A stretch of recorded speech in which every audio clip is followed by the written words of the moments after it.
Hello, welcome back to this channel. This is my second entry. I don't know what this video is going to be called yet, but you will. So,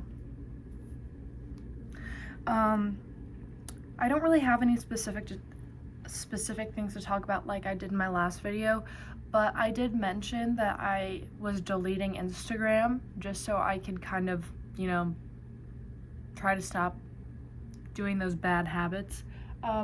Been like 4 days, successful. I definitely have cravings. Like, y'all, this is not even funny. I've also just picked up quitting vaping, so that kind of goes hand in hand. But I replaced it with like having a Zen once a day. So I stopped that like 2 days ago, and that is also rough. But it's kind of nice to have like two things to quit at the same time. It really isn't. It's kind of a shit decision, but at least I don't have like it's not another thing I can feed too much into another or like distract myself with. So I've been off Instagram for 4 days.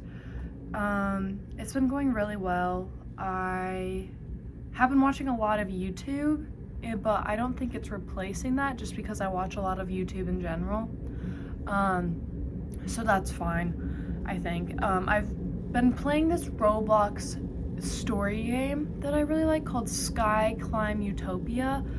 And I like that it's a storytelling game because it kind of requires me to use my brain a bit more, which I am enjoying because I also just started my second quarter of college classes. I'm in my second week right now. And it's taking a while for my brain to adjust and try to think normally or be able to read things. Going into that, I am trying to pick up this book that I got a while ago that I've been putting off. It's called Walk Away by Cory Doctorow. I've only gotten through the first few pages, but I'll read. I think it sounds pretty interesting. I will read the summary or back to you guys. Hubert, Seth, and their ultra-rich heiress friend, Natalie, are getting a little too old to hang out at the communist parties, techno rave-ups in abandoned industrial spaces, full of Insta-printed drugs and toys. And Natalie was finished years ago, with her over-controlling zillionaire dad. Moreover, now that anyone can manufacture food, clothing, and shelter with equipment comparable to a computer printer, there seems to be little reason to stick with the world of rules and jobs. So, like hundreds of thousands of others in the mid-21st century, the three of them walk away. Mind you, it's still dangerous out there. Much of the countryside is wrecked by climate change, and predators are always with us. Yet when the initial pioneer walkaways flourish, more people join them. Then, the walkaways discover the one thing the ultra-rich have never been able to buy: how to beat death. Now it's war, a war that will turn the world upside down. Fascinating, moving, and darkly humorous, Walkaway is a multi-generation San Francisco thriller, it says SF, correct me if I'm wrong, about the wrenching changes of the next 100 years and the very human people who will live the consequences. It's kind of hard to read. That's kind of the goal. So, trying to get into this. I read like the first 20 pages a couple months ago, but I had to start rereading it. I'm only like 3 pages in, but I'm going to try to read a little bit of that today and do some homework I have to do because how about I go over this? My college classes I'm taking. So, for this quarter, my school kind of does like a trimester quarter system. I'm in the winter quarter currently, and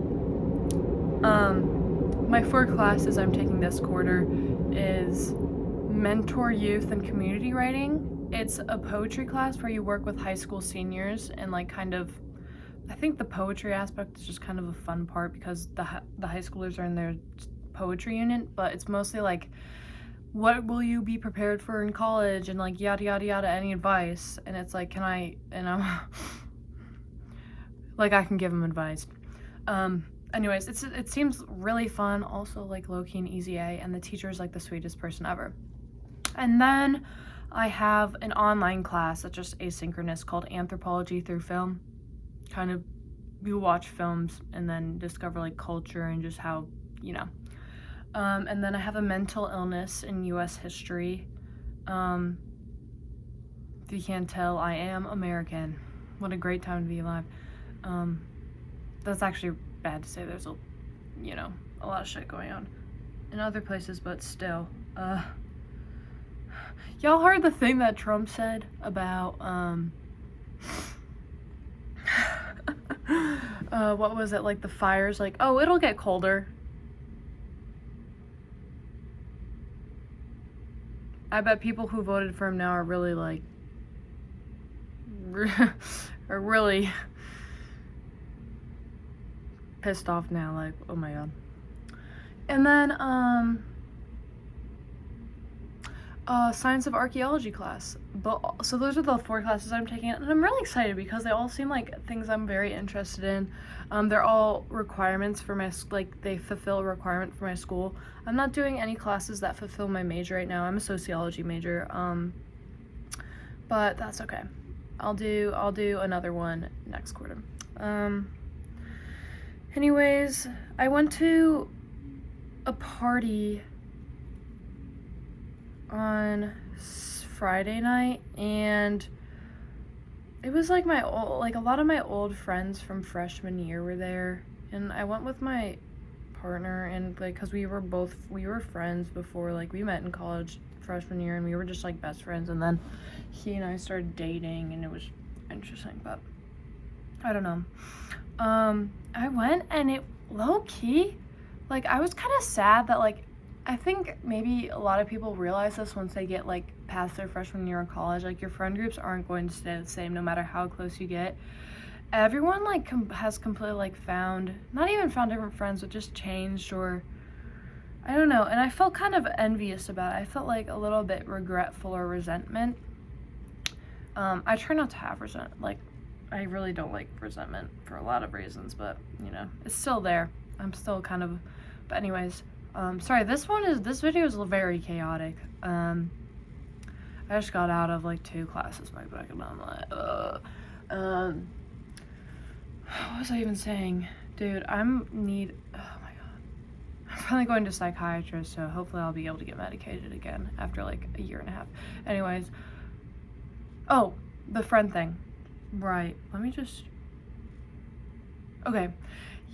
I'm starting to feel okay with the fact that I'm not friends with the same people anymore, and that because I kind of look at it now, and I was kind of sad, like, I don't really go out as much anymore, or hang out with the people I used to as much anymore, or they've become friends with other people, like, in different groups or, like, same groups I've gotten closer with, and I kind of, like, realized, like, I don't think I'd miss it. Like, it doesn't even they seem like it's, like, that fun to me anymore, like, hanging out with those people. Like, I enjoyed the party, yes, it was fun, but I just wanted to literally be drunk the whole time, because I went there sober, and I was like, these things are really only fun if you're drunk, aren't they? It really depends on the people, but, for me, with my past, and my social anxiety levels, I was trying to scurry to find something, and yeah, I don't know, a lot of things. I think I'll have more to talk. Oh, and I went to a club because my friend visited me, and this random girl, like, gave her a fake ID, but I think it's a real ID, so then I just used it, even though I look nothing like her. Like, she's blonde, like, no bangs, like, but it worked, and I drank $200 tequila and danced on a table. First time going to, like, a bar or a club. Those, to actually have a little bit of fun, you need alcohol. But, like, low-key, that party was fine, but, like, to go there, that's the whole fucking point. Like, oh my god. Anyways, I felt powerful. And low-key, I thought it was kind of funny because this old guy would not stop eyeing me, and I was kind of, like, playing with, like, being, like, flirtatious with the eyes, because I was like, wow, someone can look at me in this way, and I can. Yes, it's disgusting, but was it kind of fun? Yeah. Anyways, I need to end this here, because this is probably not all over the place and incoherent, but I'll see you soon. This is my second update. Oh, I need to figure out what to call this. Okay, well, you'll see. Bye.